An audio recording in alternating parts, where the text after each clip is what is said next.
Hi friends, எல்லாருக்கும் a very good morning. Welcome back once again to my channel. ரொம்ப நாளாக நான் எந்த வீடியோவும் போஸ்ட் பண்ணாமல் இருந்தேன். இன்றைக்கி நான் மறுபடியும் உங்ககிட்ட ஒரு இன்ட்ரெஸ்டிங் வீடியோட வந்திருக்கிறேன். எங்கள் வீட்டில் காய்கறி தோட்டம் ரீசெண்டாக நான் அமைச்சிருந்தேன். அந்த காய்கறி தோட்டத்தில் இப்போ ரொம்ப சூப்பராகவே ஈல்டெல்லாம் வச்சிட்ருக்குது, கொடுத்துட்ருக்குது. நல்ல ஒரு சாகுபடி ஆகிட்டுருக்கு.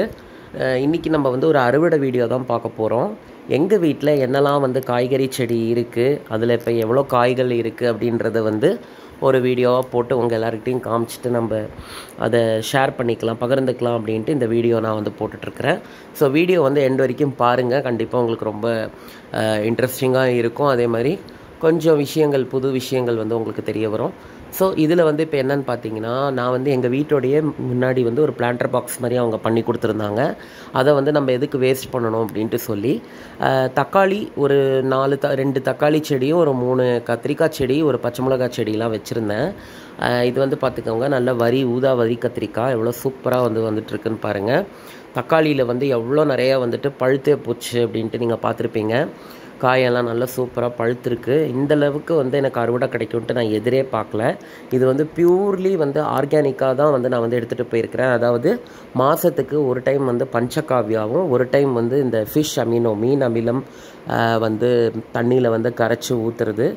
அதை தவிர பார்த்திங்கன்னா கடலை புண்ணாக்கு, கடுகு புண்ணாக்கு, அதை வேப்பம் புண்ணாக்கோட நல்லா ஊற வச்சுட்டு ஒரு 2-3 நாளைக்கு புளிக்க வச்சுட்டு அதை நல்லா தண்ணியில் நல்லா கரைச்சிட்டு நம்ம ஊற்றுறோம். ஸோ இந்த மாதிரி நல்லா ஆர்கானிக்காக. அதை தவிர இந்த அரிசி பருப்பு, அந்த வேஸ்ட், அந்த வாட்டர்லாம் இருக்கு இல்லையா, அதெல்லாம் நம்ம ஊற்றிட்டு வரதில்ல. எவ்வளோ சூப்பராக வளர்ந்து வந்துட்டுருக்குதுன்னு பாருங்கள். கொஞ்சம் இலலாம் அப்படி இப்படி லைட்டாக அந்த வெயிலுக்காக கொஞ்சம் வாடி போயிருக்கு. மற்றபடி ஒன்றும் இல்லை. இதுதான் எங்கள் வீட்டோட ஏரியா. சுற்றி எப்படி ஓப்பனாக இருக்குது அப்படின்னு பாருங்கள். ஸோ இது பாருங்கள், இந்த இடத்துல ஒரு கொடி செடிகள் வச்சுருக்கிறேன். எதுன்னு சொல்லி கண்டுபிடிங்க பார்க்கலாம். நிறைய பேர் ஆல்ரெடி அந்த பூவை பார்த்து கண்டுபிடிச்சிருப்பீங்கன்னு நினைக்கிறேன், பூவையும் இலையும் பார்த்து. ஸோ நான் ஒரு பார்த்திங்கன்னா பீர்க்கங்காய் பந்தல், இன்னொரு என்னென்னு பார்த்திங்கன்னா புடலங்காய். இதை இனிமேல் தான் பந்தல் அமைப்பு பண்ணி ஆகணும். இந்த இடத்துல பந்தல் எப்படி பண்ணுறதுன்னு தெரியாமல் நான் கொஞ்சம் இதை அப்படியே ஸ்ட்ரைட்டாக அதை அப்படியே மேலே அதை படறி விட்டுறலாம் அப்படின்ட்டு நான் ட்ரை பண்ணிகிட்ருக்கிறேன். இதை பார்த்துக்கோங்க, பீர்க்கங்காய் பிஞ்சு விட்டுருக்குது, எவ்வளோ சூப்பராக இருக்குது பாருங்கள். இப்போ அடுத்த புடலங்காய் பிஞ்சு காமிக்கிறேன். இங்கே பாருங்கள், இதுதான் புடலை பிஞ்சு. நார்மல் நாட்டு ரகம் இருக்கும் இல்லையா புடலங்காய், அதுதான் இது. நல்ல சூப்பராக எவ்வளோ விகரஸாக வளர்ந்துருக்குன்னு பாருங்கள், ஃப்ளோரிஃபரஸாக. இது நல்லா அப்படியே எங்கள் வீட்டில் அப்படியே படரின்னு இருக்குது. இங்கே ஒரு பிஞ்சு இருக்குது பாருங்கள். இதில் ஆக்சுவலி நிறையவே பிஞ்சு இருக்குது செடியில். நான் இதை ஃபுல்லாக எனக்கு உள்ளெல்லாம் செக் பண்ணி பார்த்தா தான் தெரியும் எவ்வளோ பிஞ்சு இருக்குது, எவ்வளோ காய் விட போகுதுன்ட்டு. இது உங்களுக்கு பார்த்தாலே தெரியும். இதுதான் புடலங்காயோட பூ. இது ஒரு ஆண் பூ. ஏன்னா இதுக்கு பின்னாடி காய் எதுவும் ஃபார்ம் ஆகலை. ஸோ எவ்வளோ நிறையா பூ இருக்குதுன்னு பாருங்கள். பக்கத்தில் அந்த மஞ்சள் பூவெல்லாம் விழுந்து கிடக்கு இல்லையா, அது பீர்க்கங்காவுடைய பூ. நைட் டைமில் எல்லா பூவும் நல்லா மலருது பீர்க்கங்காவில். காலையில் எல்லாமே உதிர்ந்து ஒரு மாதிரி மூடிக்குது பூ. அதுதான் பீர்க்கங்காவுடைய ஒரு சிறப்பு.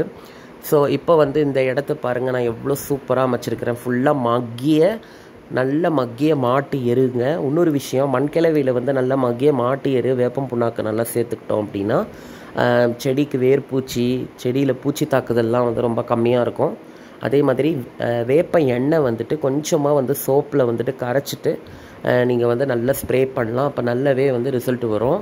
ஸோ இப்போ பாருங்கள், இப்போ நான் உங்களுக்கு இந்த அறுவடையை நான் பண்ணி காமிக்கிறேன். எவ்வளோ நிறைய தக்காளி பாருங்கங்க எங்கள் வீட்டில் இந்த டைமு. இது நம்ம வீட்லேயே ஒரு விதையை போட்டு இல்லை ஒரு நாற்றை வச்சு நம்ம அதை வளர்த்து ஒரு ஆளாக்கி அதுலேருந்து அந்த காயை நம்ம அறுவடை பண்ணுற ஒரு சுகமே தனி. நிறைய பேர் அதை எக்ஸ்பீரியன்ஸ் பண்ணியிருப்பீங்கன்னு நினைக்கிறேன். இன்கேஸ் நீங்கள் பண்ணாமல் இருக்கிறீங்க, உங்ககிட்ட இடம் இருக்குது, டைமும் அது கொஞ்சம் செலுத்த முடியும், என்னால் பார்த்துக்க முடியும் அப்படின்னா நீங்களும் இன்றைக்கே போயிட்டு ஒரு தக்காளி நாற்று அந்த மாதிரி போயிட்டு வாங்கிட்டு வாங்க, இல்லை விதையை கூட வாங்கிட்டு வாங்க. இதெல்லாம் உங்களுக்கு உங்கள் ஊரில் இருக்கிற சந்தையிலே உங்களுக்கு இந்த நாற்றெல்லாம் கிடச்சிரும். எங்கள் ஊர் சந்தையில் நான் நாற்றுல தான், ஃப்ராங்க்லி ஸ்பீக்கிங், நான் கத்திரிக்காய் தக்காளி நாற்றுல தான் நான் வைக்கிறது. ஏன்னா அது விதை மூலமாக முளைச்சி அது வந்து டிரான்ஸ்பிளான்ட் பண்ணி அதை பெருசாக்குறது கொஞ்சம் கஷ்டம். ஆனால் இந்த கொடி ரகம் அதெல்லாம் வந்து நம்ம வந்து ஈஸியாக என்ன பண்ணலாம் அப்படின்னா விதையில போட்டு நல்ல பெருசாக உற்பத்தி பண்ணிடலாம். இப்போ அந்த பீர்க்கங்காய் புடலங்காய் நீங்கள் பார்த்தது எல்லாமே வந்து நான் விதை மூலமாக வந்து உற்பத்தி பண்ணது தான்.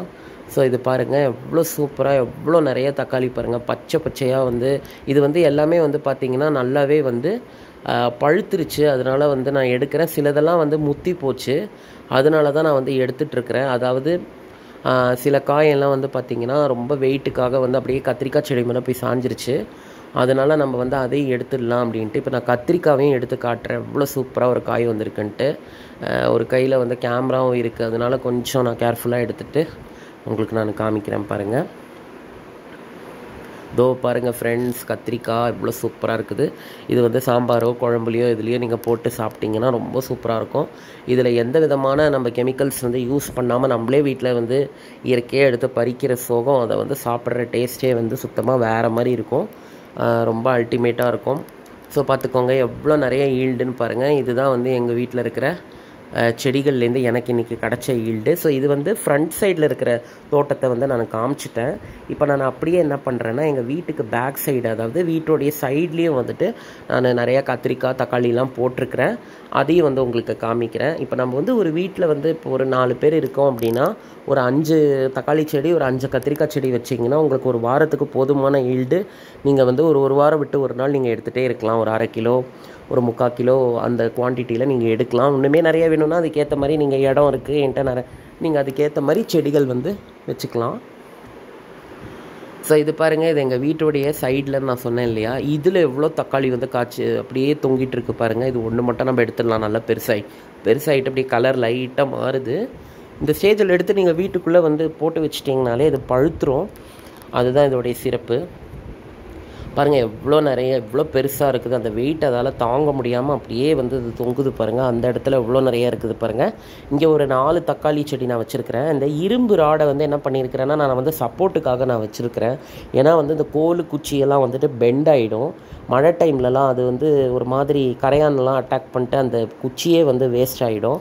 அதனால் நம்மளுக்கு நல்ல சப்போர்ட்டாக இருக்கணும்னு சொல்லிட்டு நான் வந்து இந்த இரும்பு கம்பியை தான் வந்து நல்லா போட்டு தட்டி இதை டைட்டாக நான் அமைப்பு வந்து பண்ணியிருக்கிறேன், ஒரு மாதிரி ரெடி பண்ணியிருக்கிறேன். இது பாருங்கள், இதெல்லாம் கத்திரிக்காய் செடி எவ்வளோ நல்ல பெருசாக வளர்ந்து வந்திருக்கு பாருங்கள். இந்த இடத்துல ஒரு 3 செடி இருக்குது. கொஞ்சம் பக்கத்தில் வச்சுருக்கிறேன். நீங்கள் கொஞ்சம் தள்ளி வச்சிங்கன்னா இன்னும் நல்லாயிருக்கும். ஒரு 3 தக்காளி செடி இதெல்லாம் வந்துட்டு நம்மளுக்கு வீட்டுக்கு சைடில் வந்து இது இருக்குது. இதுக்கு அடுத்தது வந்து பார்த்திங்கன்னா இதெல்லாம் வந்து காராமணி அப்படின்னு சொல்கிற தட்டைப்பயிறு. இது எவ்வளோ சூப்பராக வந்துட்டுருக்கு. இதெல்லாம் நான் வந்து விதை தான் போட்டேன். இதெல்லாம் நாற்றெல்லாம் நம்மளுக்கு கிடைக்காது. ஸோ இது எவ்வளோ சூப்பராக இருக்குதுன்னு பாருங்கள். உங்களுக்கு இந்த வீடியோ பிடிச்சிருந்தா லைக் பண்ணுங்கள், ஷேர் பண்ணுங்கள், கமெண்ட் பண்ணுங்கள். பார்க்காதவங்க புதுசாக பார்க்குறவங்க கண்டிப்பாக சப்ஸ்கிரைப் பண்ணிக்கோங்க. அதே மாதிரி நம்ம சேனலை தொடர்ந்து பார்த்துட்ருங்க. இதுக்கு மேலே இன்னும் நிறைய இன்ட்ரெஸ்டிங் வீடியோ காத்துட்ருக்கு. Bye friends.